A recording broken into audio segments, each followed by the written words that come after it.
Creuser, creuser, creuser. Pour le blaireau d'Amérique, la vie n'est qu'une grosse butte de terre.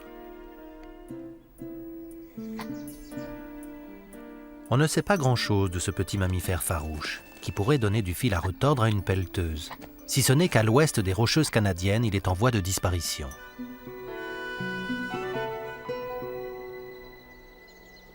Ce blaireau est l'un des derniers représentants de son espèce en Colombie-Britannique. Et si la biologiste Nancy Newhouse ne découvre pas pourquoi cette espèce se meurt, les blaireaux de l'East Kootenays risquent de s'éteindre à tout jamais.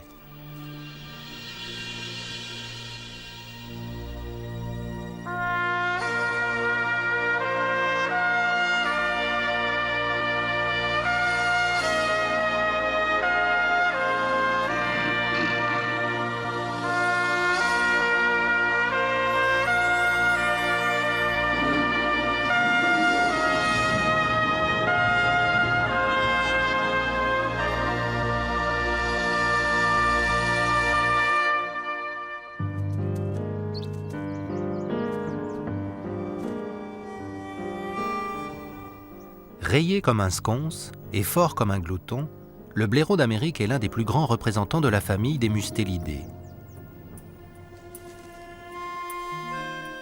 Réputé féroce, les hommes ont tendance à le craindre. Mais le seul qui ait vraiment quelque chose à redouter, c'est cet écureuil terrestre.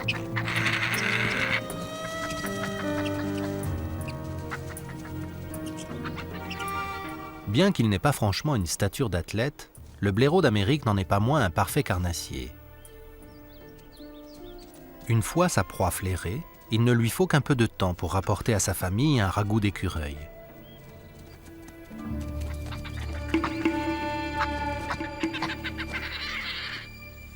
Nancy Newhouse habite la vallée de la Kootenay en Colombie-Britannique depuis très longtemps.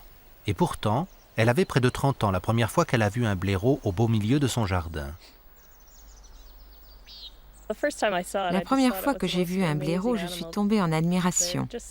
Ils sont tellement mignons avec ces rayures qu'ils ont sur la tête, et leurs petites pattes, et leur puissance est étonnante. Ils creusent à une vitesse incroyable. J'étais fascinée.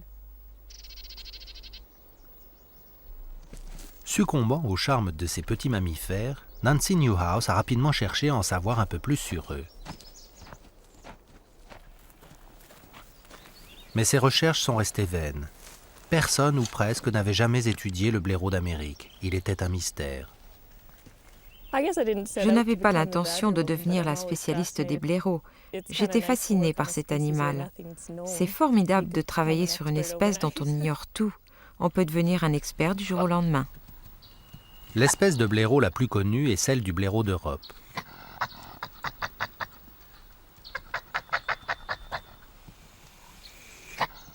Popularisés par la bande dessinée Le vent dans les saules, ils vivent généralement en grands groupes familiaux dans un vaste terrier où, comme dans toutes les familles, les bagarres ne sont pas rares.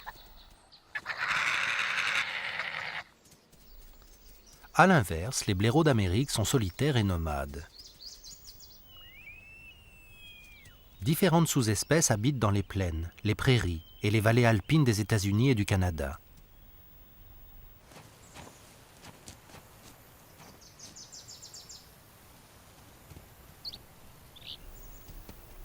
Les blaireaux sont des animaux fouisseurs. Autrement dit, ils sont faits pour creuser.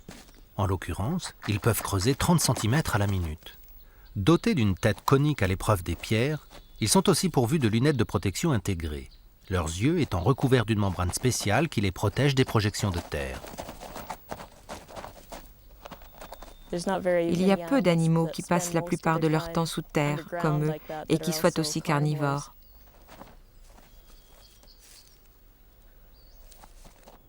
Les blaireaux ont aussi des dents très acérées et des mâchoires puissantes pour chasser et dévorer leur proie. Et avec leur large carrure et leur épaisse fourrure, ils savent se défendre lorsque la chance tourne.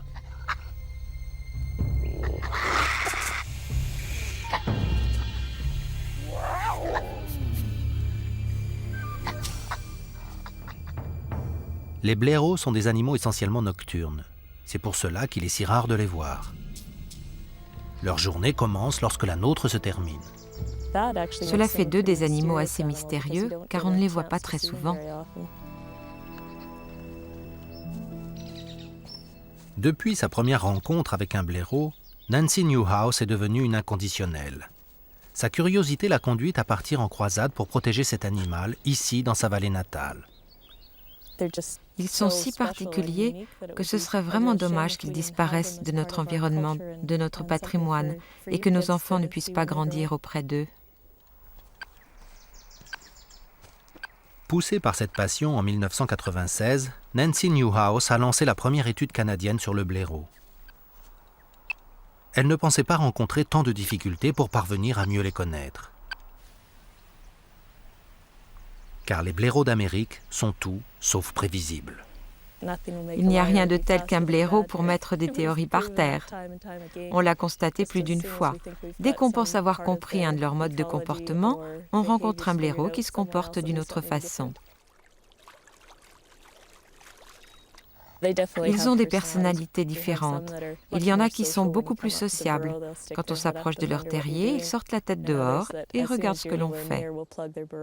Alors que d'autres rentrent immédiatement dans leur terrier quand ils nous aperçoivent. En l'espace d'une nuit, les blaireaux peuvent parcourir une vingtaine de kilomètres.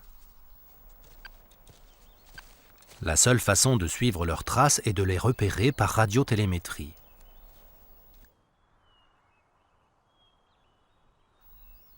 En 5 ans, l'équipe de recherche a capturé 20 blaireaux pour leur poser des émetteurs radio.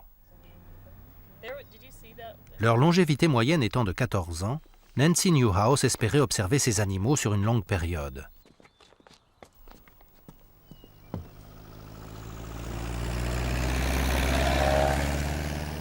Mais à mesure que l'étude avançait, les repérages aériens ont montré qu'ils disparaissaient presque aussi vite qu'ils étaient capturés.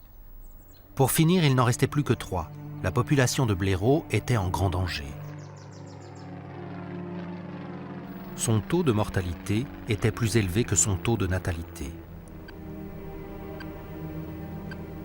Nancy Newhouse était abattue. Avait-elle commencé ses recherches trop tard ? Maintenant qu'il ne restait plus qu'une cinquantaine de blaireaux dans l'ensemble de l'East Kootenays, tout semblait perdu.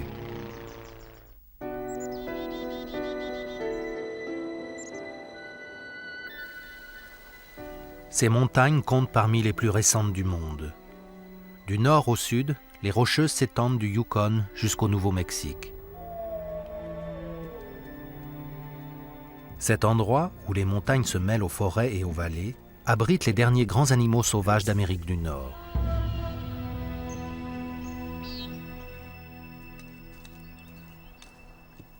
C'est dans le sud de la vallée de l'East Kootenay que Nancy Newhouse pose de nouveaux pièges pour capturer des blaireaux. Bien qu'elle ait perdu la plupart des animaux de son groupe d'études, elle est décidée à poursuivre son projet.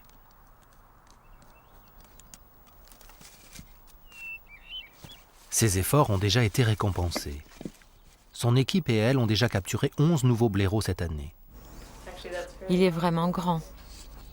Après les avoir endormis et équipés d'un émetteur radio, Nancy Newhouse profite de ces instants de tranquillité pour recueillir de précieuses informations et des échantillons d'ADN.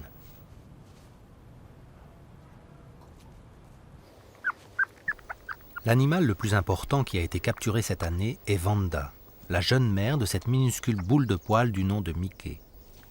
En l'examinant, nous avons constaté qu'elle était assez jeune. Elle doit avoir 1 an ou 2. C'est très encourageant pour nous, car la plupart de nos autres femelles sont plus âgées et non plus de petits. La découverte de cette jeune femelle qui peut se reproduire est le signe le plus encourageant que nous ayons trouvé jusqu'à présent dans la partie nord de notre zone de recherche.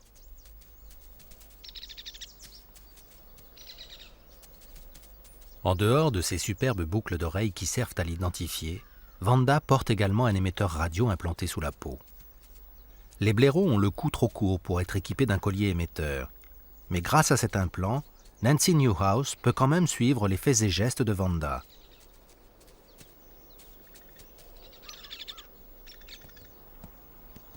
Mickey est encore trop jeune pour porter un émetteur.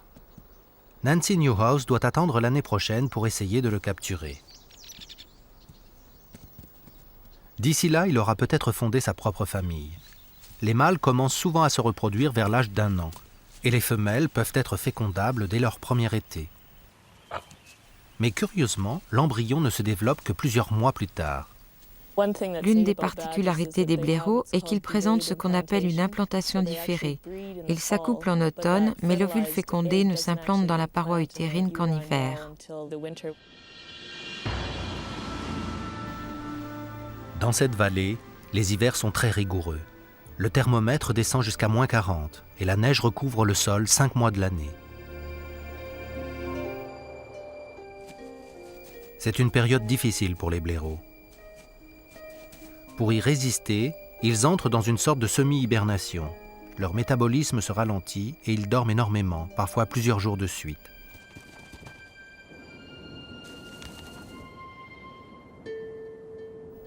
C'est au cours de cette grande sieste hivernale que l'œuf fécondé, que la femelle porte depuis de longs mois, commence finalement à se développer. C'est une des grandes astuces de la nature.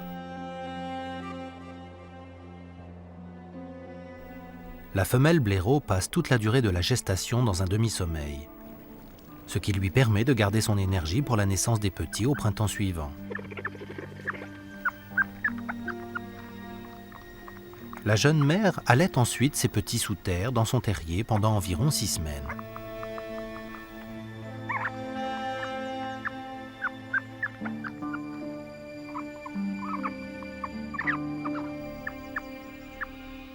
Et au mois de mai ou juin, la mère et les petits sont prêts à affronter la vie au grand air.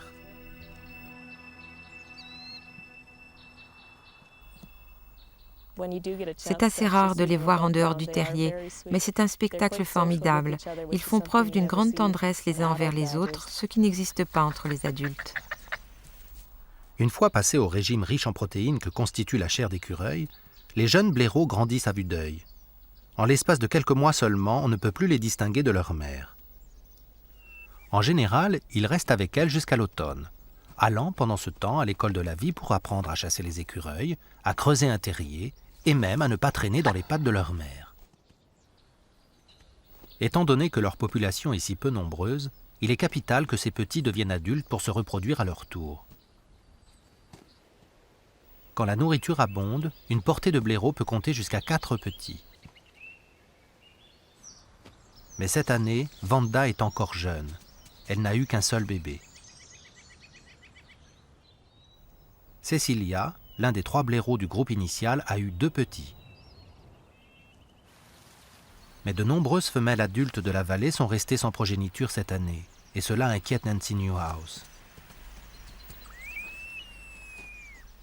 Nous pensons que cela est dû au fait qu'il n'y avait pas assez de mâles, et les femelles doivent s'accoupler plusieurs fois pour être fécondées. Comme chez les ours, une seule rencontre ne suffit pas. Les femelles blaireaux doivent s'accoupler à plusieurs reprises pour que l'ovule soit fécondé. Mais avec une population si peu nombreuse et si clairsemée, mâles et femelles ont moins de chances de se croiser au hasard de leur nuit.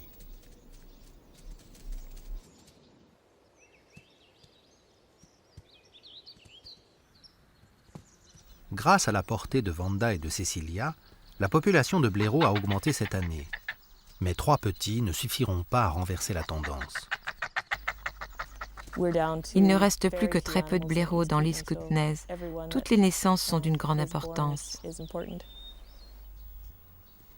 Les blaireaux font tout ce qu'ils peuvent pour sauver leur espèce, mais ils ont besoin d'aide. C'est pour cela que Nancy Newhouse a décidé de faciliter leur rencontre. Augmenter leur taux de reproduction est une question de vie ou de mort. Si elle échoue, il y a malheureusement de grands risques que les blaireaux disparaissent à jamais de la vallée de l'East Kootenay.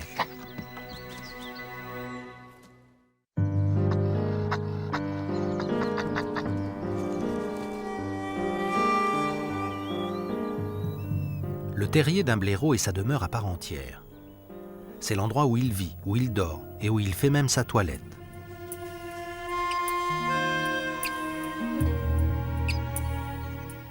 Et les pauvres créatures qui s'y aventurent en son absence n'ont plus qu'à prier le ciel de les protéger. Heureusement pour cet écureuil, le maître des lieux a déjà pris son repas. Les blaireaux sont de véritables excavatrices à pattes. Un même animal peut avoir une dizaine de terriers répartis sur plusieurs centaines de kilomètres carrés. Les gens ont beaucoup de mal à croire que ce soit possible. Et pourtant, s'il y a beaucoup de terriers sur une exploitation agricole et qu'à 50 km de distance, on trouve aussi des terriers sur les terres de la ferme voisine, il est fort possible qu'ils soient dus au même blaireau. On voit nettement des traces de griffes. Comme Nancy Newhouse l'a découvert avec cette caméra spéciale, les terriers des blaireaux peuvent être profonds et très élaborés. Ils peuvent même être divisés en plusieurs chambres. Un bien beau logement pour qui aime vivre sous terre.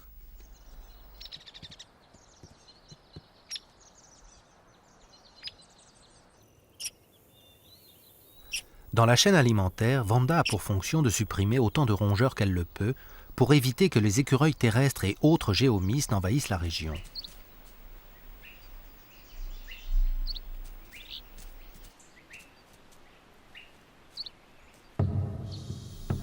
On raconte qu'ils mangent même des serpents. Ils sont insensibles au venin des crotales et à la morsure de ce serpent taureau. Mais un reptile comme celui-ci ne se rend pas sans avoir combattu. Dans le cas présent, prudence est mère de sûreté pour le blaireau.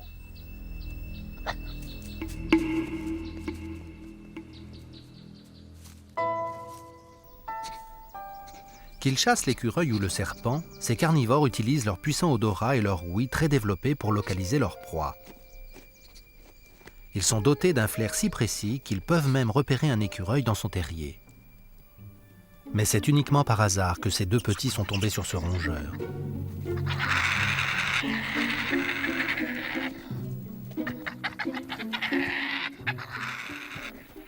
Et il leur reste encore à perfectionner leur technique.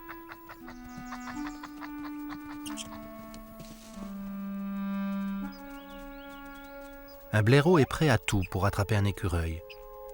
Il peut même aller jusqu'à faire équipe avec son rusé voisin, le coyote. On les voit souvent chasser ensemble. Leur association est très efficace. Le coyote intervient en surface, il repousse les écureuils dans leur terrier où le blaireau peut les attraper. Et de son côté, le blaireau travaille sous terre pour pousser les écureuils dehors.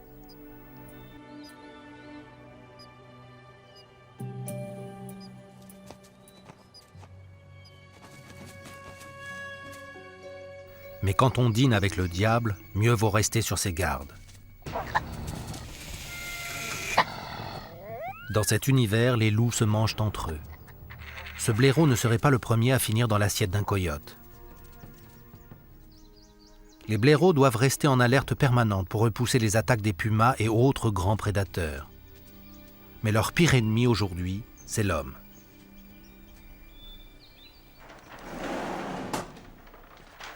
Quatre ans après le début de ses recherches, Nancy Newhouse a informé les autorités de ses découvertes. Le nombre de blaireaux vivant dans cette vallée a considérablement diminué, à tel point qu'elle a obtenu que ces animaux soient officiellement classés espèces menacées. Au cours du siècle dernier, nous avons poussé la population de blaireaux jusqu'aux limites de l'extinction, en les exterminant en tant que parasites pour commencer, et maintenant en les privant de leur territoire. C'est certainement l'urbanisation qui est la pression qui pèse le plus fortement sur eux à l'heure actuelle. Les blaireaux et les hommes affectionnent les mêmes endroits. Cette vallée est le royaume des promoteurs. Tous les ans, on y voit apparaître de nouvelles villes, de nouveaux lotissements, des terrains de golf et des centres de cure. Et les blaireaux ont de plus en plus de mal à s'y faire une place. Mais les routes sont encore pires.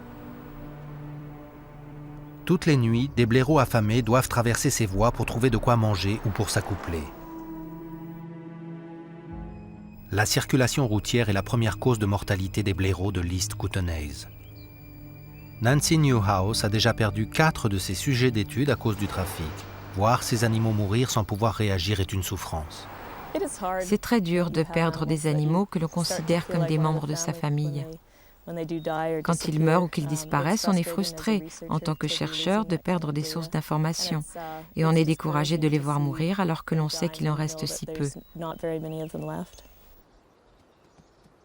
Leur territoire rétrécissant de jour en jour, les petits de Vanda et de Cecilia vont avoir du mal à atteindre l'âge adulte.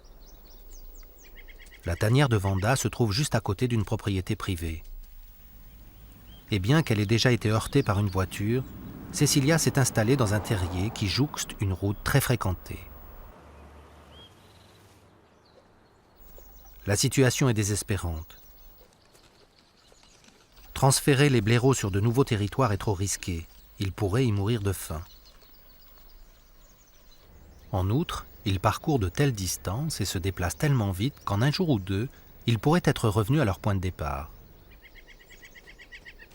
Nancy Newhouse fait tout son possible pour protéger l'habitat des blaireaux dans la vallée. Mais il reste à savoir si cela suffira pour sauver les petits qui sont nés cette année.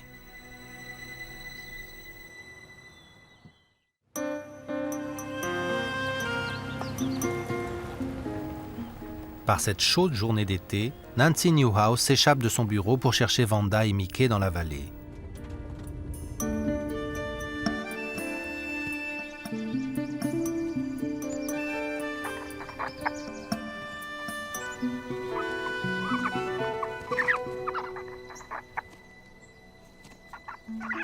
Les regarder jouer ne fait qu'accroître son sentiment d'urgence. Je tiens vraiment à ce que l'on agisse très rapidement pour rétablir la population de blaireaux. Si on les laisse disparaître de certaines parties de la vallée de l'East Kootenay, les gens vont finir par oublier qu'il y avait des blaireaux ici. Il sera beaucoup trop difficile d'essayer de les réintroduire dans 10 ans. Nancy Newhouse et les blaireaux ont encore beaucoup de travail devant eux. Elle a fait un énorme pas en avant en obtenant la protection officielle de ces animaux. Mais il lui reste encore beaucoup à faire en termes de sensibilisation du public pour encourager tout le monde à protéger les blaireaux et leur habitat.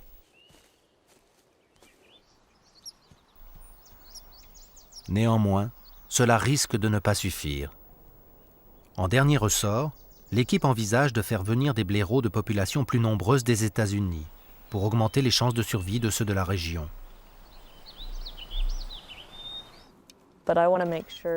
Mais si nous faisons cela, je veux être sûre qu'il y ait un habitat pour eux et que les gens soient prêts à vivre avec eux.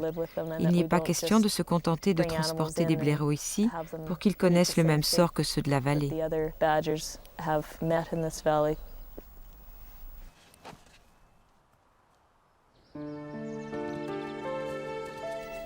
Malgré toutes les difficultés en perspective, Nancy Newhouse est optimiste. En voyant ses enfants prendre part à son travail, elle reprend confiance en l'avenir. Je crois qu'il est très important de sensibiliser les enfants. Ce sont eux qui décideront demain de la gestion du territoire. Ce sont eux qui décideront de la façon d'utiliser leurs propres terres dans les années à venir.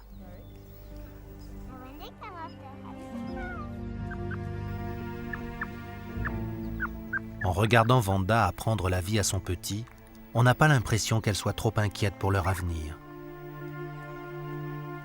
Tant que Mickey et elle auront un terrier douillet, des écureuils pour leur repas et un défenseur comme Nancy Newhouse à leur côté, il y aura toujours de l'espoir.